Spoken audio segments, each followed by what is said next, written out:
Hi everyone, my name is Vince Gauman, and it is great to be back again making videos, creating content.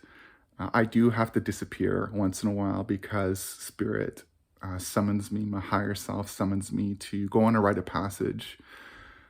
And I needed to do that a few months ago. I needed to step away from everything, to surrender more deeply into my heart and soul, um, to go deeper into the darkness, so that I could open up more fully to why I'm here. And if you know my work, I lead online healing and activation ceremonies with many types of fields of consciousness, from ascended masters and archangels to spirit animals to crystals to all sorts of wonderful beings. And I have two more actually coming up this weekend, my first two in a while, and I will speak to that at the end and put a link in the description. But yeah, it's great to be back again, and it's great to be making this video because I get to talk about something that's really dear to my heart, and that's taking care of our little ones, nurturing our children, loving them, supporting them to burn bright in the world, to share their creative spirit, to be playful, to be spontaneous, exuberant, wild, and free. And so what I'm going to what I'm going to share with you are three sentences, three things that children need to hear to support their regulation, to support their calming, to quiet their mind and feel safe in their body, in relationship, and in this world. And these three sentences are obviously applicable to anyone of any age. So as I share them with you here, you might find that there are three things that you would like to hear, if only from yourself, if only from yourself. So where did these three sentences come from? Let me provide a little bit more context before I share them.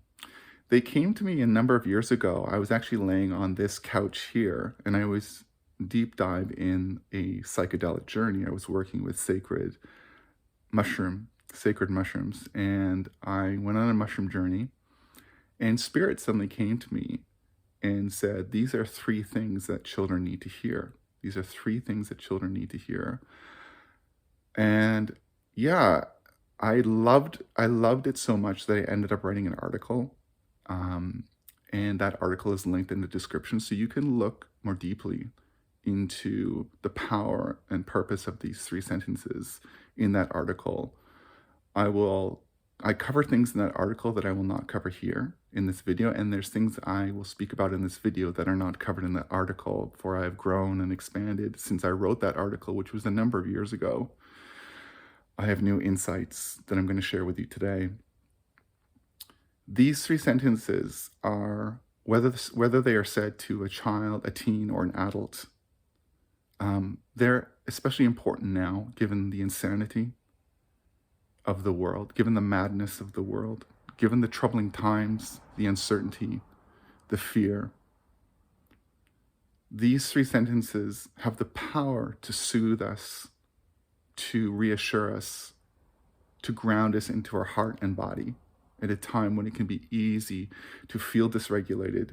It's very easy to rise up into our head and worry and catastrophize.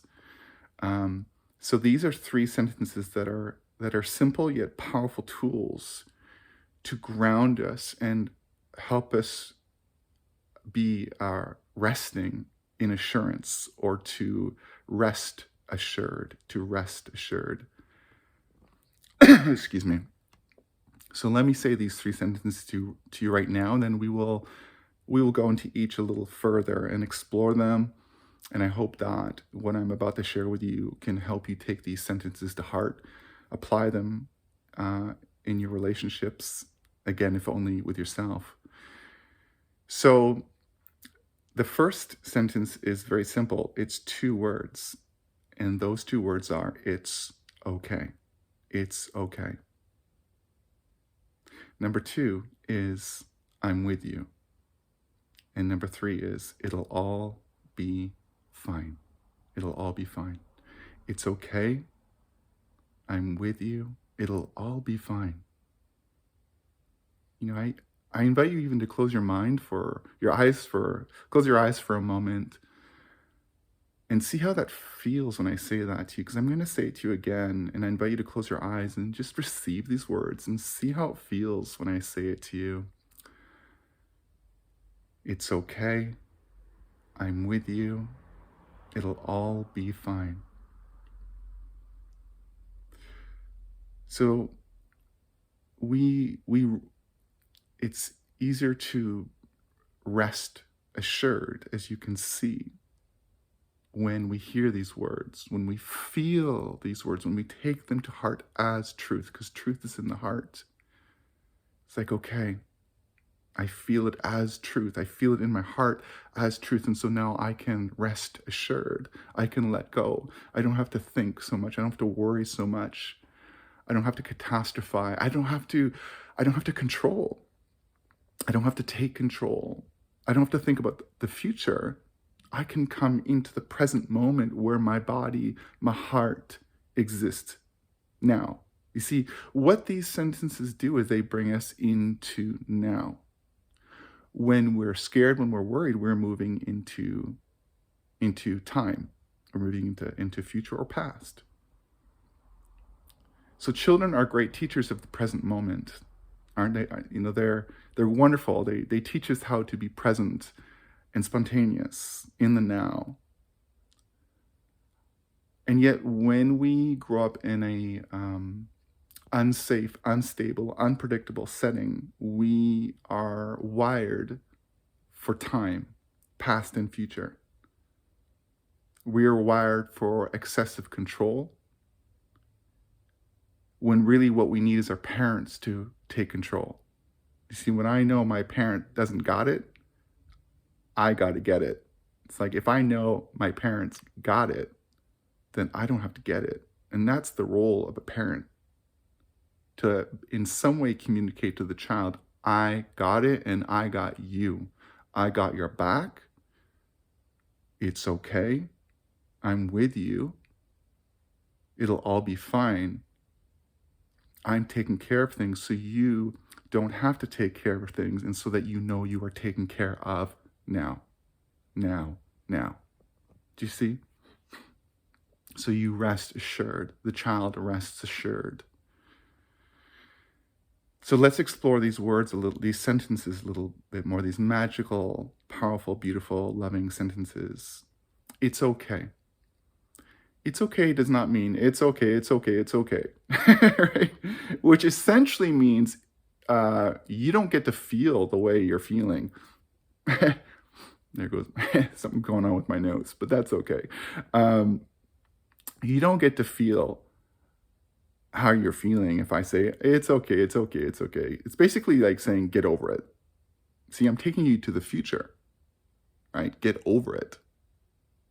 See, these sentences are about helping you rest assured in the now, in your body, in your heart.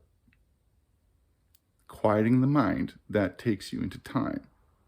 So you enter the 0 point of now. Interestingly enough, the letter in the center of now is shaped like a 0. It's the 0 point. So now, the heart is the 0 point.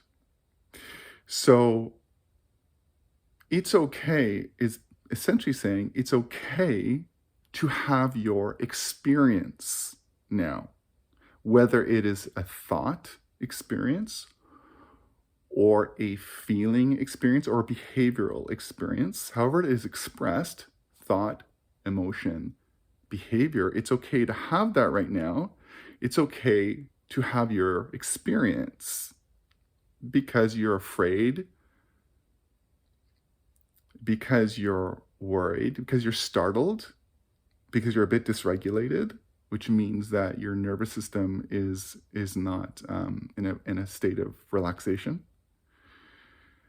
So it's okay, says it's okay to be who you are now. It's okay to be you now. And if you are afraid, that means it's okay to be afraid, right? We can apply this to actually an emotion like joyful or exuberant. We don't necessarily have to say it's okay to a child to support them to be joyful or exuberant, but there's different ways we can communicate that non-verbally, um, or even verbally. We can communicate to a child that it's okay for them to be exuberant and joyful. It's okay for them to be themselves. That's who they are now. So it's okay to be who you are, whatever that is. It's okay for you to be wild. It's okay for you to be spontaneous. It's okay for you to be goofy, right? Now, some of you might be thinking, well, what if a child is being, violent, right? Here's what I don't want to go too far off course, but here's a key message I want to bring to you. There's a lovely statement I used to teach when I used to lead my old play shops, as I called them, in keynotes. And it is this: connect before you correct, connect before you direct, connect before you correct, connect before you direct. So there's nothing wrong with correcting, and there's nothing wrong with directing. We need to correct and direct sometimes. It's just that anyone of any age is more likely to receive the correction and the direction if they first are met in connection. And part of facilitating that connection is to say, it's okay. It's okay. I'm going to say that one more time, and just to make sure I said it okay, because I'm saying lots of rhyming words here. So a human being is more likely to receive your correction or direction if you first meet them where they are in connection, if they first feel heard. See, that's what it's okay means. It means I meet you where you are. And if I feel like I'm being met where I am, in other words, respected, see, it's not just about love, it's respect. This person's respecting me given where I am, given what I'm feeling, given what I'm thinking. If I feel met, respected, heard, validated, then I'm more likely to open to their correction or direction. Correction and direction is about time. It takes them to the future. It's a future way of being. It's not where the person is now. Where they are now is scared, uncertain, violent. So we first honor, respect, love where the person is now. In other words, if we start with the now, the person's going to be more open to a different now in the future. So we begin with the now. What's here now? And what if we made that okay? See, one of the reasons why you guys, some of you know my work well, I talk about the school system a lot and have some strong opinions about the school system. But one of the reasons why the school system is, to put it lightly, not the best arena for learning and development is because you have one teacher to 25 to 30, sometimes 40 students, one teacher to a large amount of students who have all sorts of different developmental and learning needs, all sorts of levels of self-regulation or inability to self-regulate, all sorts of confusion, all sorts of fears, all sorts of troubles that they bring from home that they carry in their heart. How well is a teacher who has his or her own stresses and their need to meet certain learning outcomes, the pressures to meet certain learning outcomes? How well is that teacher going to meet them where they are? Right? I won't go down that road too far, but the point is this, is that what children need is they need to be met where they are in the now. And the sentence, it's okay, supports them to do so. It's okay to be, feel, think, behave as you are now. But you see, I can only create that space. I can only offer that acceptance if I have accepted and embraced those similar qualities in myself. If I am afraid of my own wildness, how much space am I going to create for a child to be wild, right? If I was born and raised to be realistic and to avoid the feeling that there's a fairy world, and I grew up with a very pragmatic, practical outlook, and I had a child who's a real dreamer, the child's desire to dream and to connect to the fairy worlds may trigger me, and it's going to be difficult for me, might be difficult for me to say it's okay to meet them in their reality, to dance with them in their fairy land imagination, in their curiosities and wonders. If I'm afraid of my own anger, if I have pushed away my own anger, if I judge anger because I fear my own anger, how much space am I going to create for another person, young or old, to be angry? I may try to dim down the fire of their anger because I have spent a lifetime avoiding my own sacred anger. And anger is sacred. It is a sacred emotion. It is not a negative emotion. So it's okay. It's just 2 words. It's a little sentence, but it's powerful. It's powerful. How many times in your life have you longed for, needed to hear someone say to you, just to put their arm around you and just say, it's okay. It's okay. So, number 2, I'm with you. I'm with you. Now, I'm with you is very important, especially for attachment-driven children. For attachment-driven children, when you say, I'm with you, you're basically saying to a child or anyone, we're in this together. You're not in this alone. We're in this together. I got you. I got your back. And you see, one of the hallmarks of a turbulent childhood is the feeling, or traumatized childhood, is the feeling of unbearable aloneness. Can you relate to that? Unbearable aloneness. It's one of the worst things a child can go through, is feeling alone in his own home, disconnected from the primary attachment figures. It's a terrible experience for the attachment-driven child who longs for a secure bond, for the I'm with you, for the knowing that the mother and father holds them in their mind and heart, for the feeling, the certainty, the assurance that I know as a child that my mom and dad hold me in their minds and hearts, whether they are with me or not with me. I know that, and that helps me feel rest assured. They're with me. So for the child to go deeper into the it's okay and to rest assured, that sentence, number 2, I'm with you, is so important. It's so important. It's so powerful. We got this. We got this. Number 3, it'll all be fine. It'll all be fine.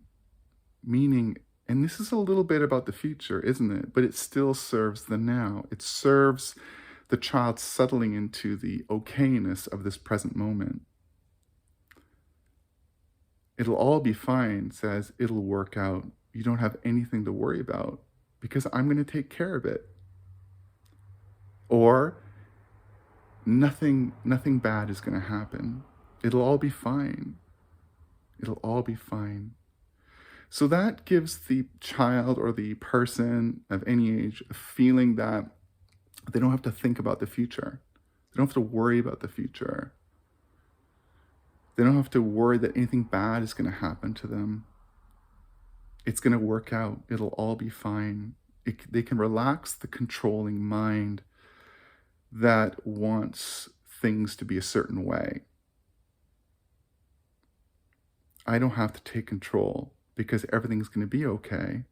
It'll all be fine. And because I know mommy or daddy's with me, and um, and they got it, and they got me. It'll all be fine. So all of this helps the individual rest assured in this present moment. So there's something else I want to share with you, a different way of looking at rest assured, and it comes with a very short story. So I was lying in my bed a few years ago, and it's a place where I often get divine inspiration or divine guidance. It's often a place where the angels come and visit me. And I was lying there, and suddenly a angelic feminine presence came to me, and she said, "Give me your weight. Give me your weight." I see how that feels to you when you hear the words, "Give me your weight." And notice what comes to you. What does that mean to give another your weight? It means you can rest assured, because when you are relaxed, you give more weight. When you are relaxed on your bed, you give more weight to your bed. When you are relaxed in your beloved's arms, you give more weight to your beloved's arms.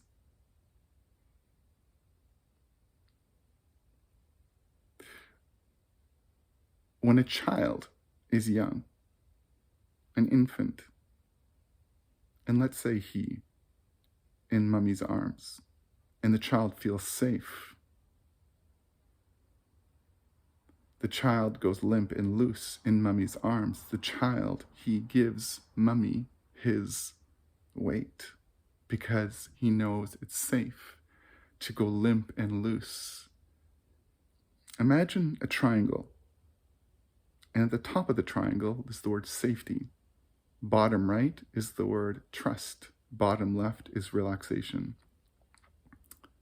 So we have safety, trust, relaxation. It's okay, I'm with you, it'll all be fine. Support safety, trust, and relaxation. When I give another person my weight, I feel safe. I trust, and I can relax. My body goes limp and loose. I give my weight to the bed. I give my weight to my beloved's arms. I give my weight to mummy. Everything's going to be okay. Everything's fine. Just now, I can rest in the now moment, limp and loose. Give me your weight. You see, a loving mother or a loving father holding their infant, what love says silently is, "Give me your weight." That's what love says silently. Give me your weight. Those are that's the silent invitation of love, is give me your weight. It's safe to let go. It's safe to relax. It's safe to trust. It's safe to be you now, right now. So one of the reasons why people have insomnia is because they are wired, because of adverse experiences, often from childhood, often in utero, they are wired for not feeling safe. They're wired for not trusting. They're wired for not relaxing, because when you feel startled, when you feel unsafe, what happens is that you kind of do the opposite. You go up, your shoulders go up, you brace, you tighten, you hold yourself together, you lift up a little bit, right? At the end of a healing session, when you're laying on a table, an energy healing session, for example, you're giving the table more of your weight. You're giving the table more of your weight. Your lower back is closer to the table. Your kidneys, your adrenals are closer to the table. You're softer. You're more open. So when we're scared, when we're nervous, when we're concerned, we go up. We go up into our head. We think more. We worry more. We brace. We tighten. So the silent invitation of love And the invitation of it's okay, I'm with you, it'll all be fine, is give me your weight. And so when we are raised to feel that, to experience that, when we are raised to give our mummy or daddy our weight, and I will put emphasis on mummy, when we are raised, wired for that weight giving, what happens for that trust, relaxation, that openness and safety? What happens is that we are then raised to give the divine mother of all life, otherwise known as God. We are raised and wired to give the divine mother of all life our weight, to rest in the divine mother's arms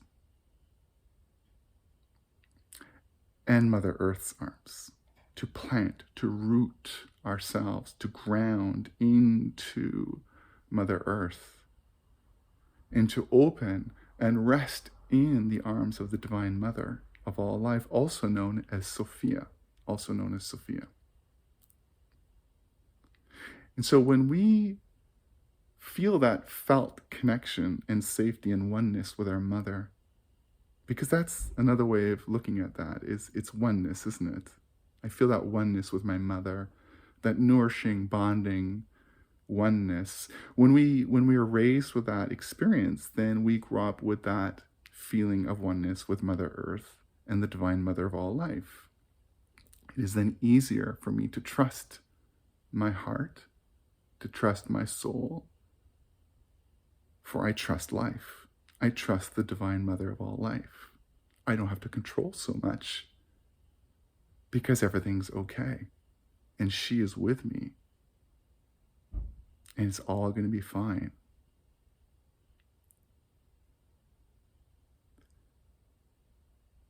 So I don't know if I finished that part earlier. I want to say it again to be clear, because sometimes I go all over the place.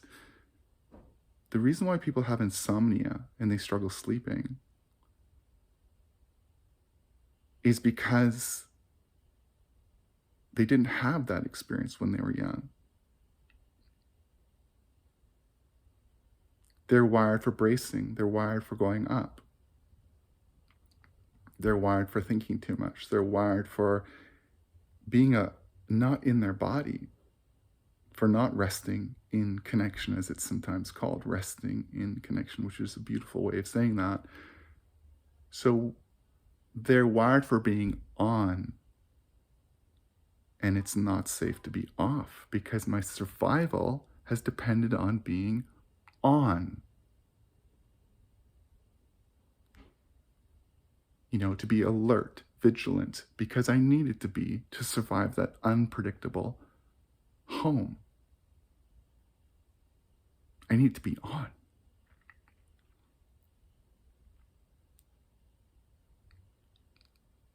So it wasn't safe to be off.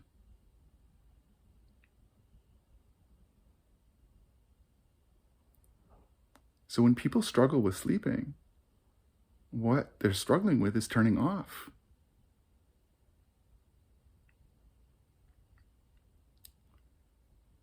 They're struggling giving their weight to bed, to their mattress. They're struggling with surrendering control, because they had to be in control to survive, starting at a young age.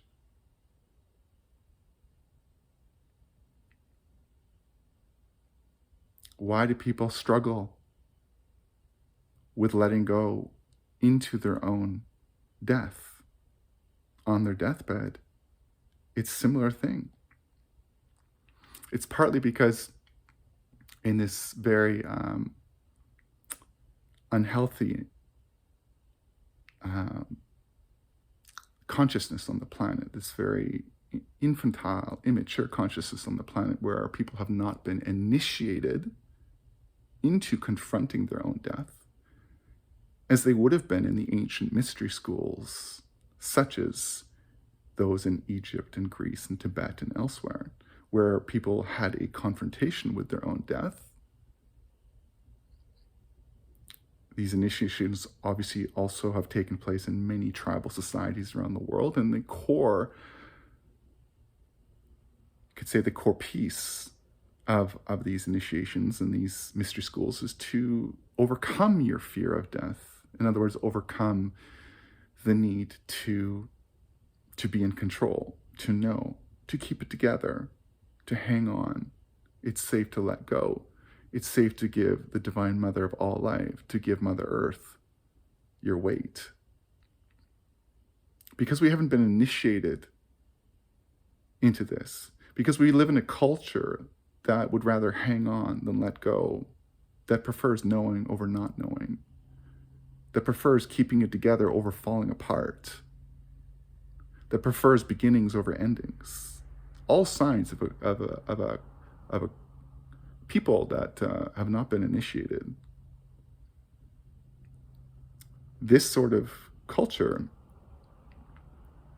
has a hard time being with, let alone thinking about, their own death. And so people struggle to die.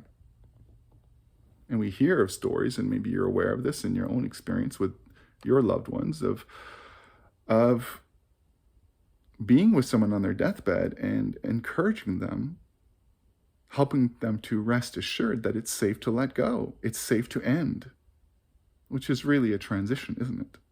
It's not really an ending. It is a form of ending, but it is a transition. It's safe to give your weight to your deathbed. It is safe to give your weight to the Divine Mother.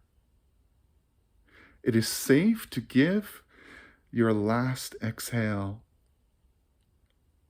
And with that last exhale, you sink, sink, sink into the dark ocean depths of nothing.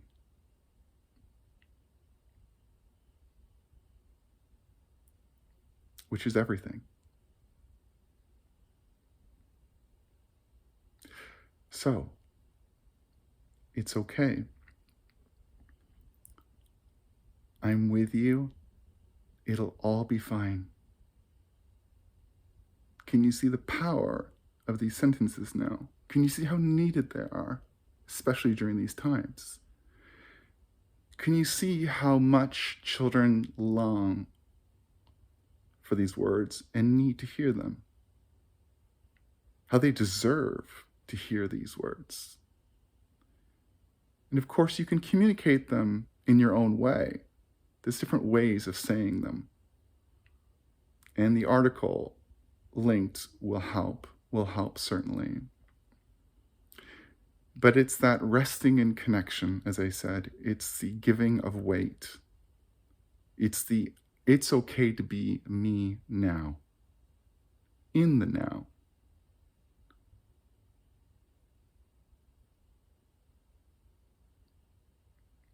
I don't have to control. It's taken care of. Everything's okay.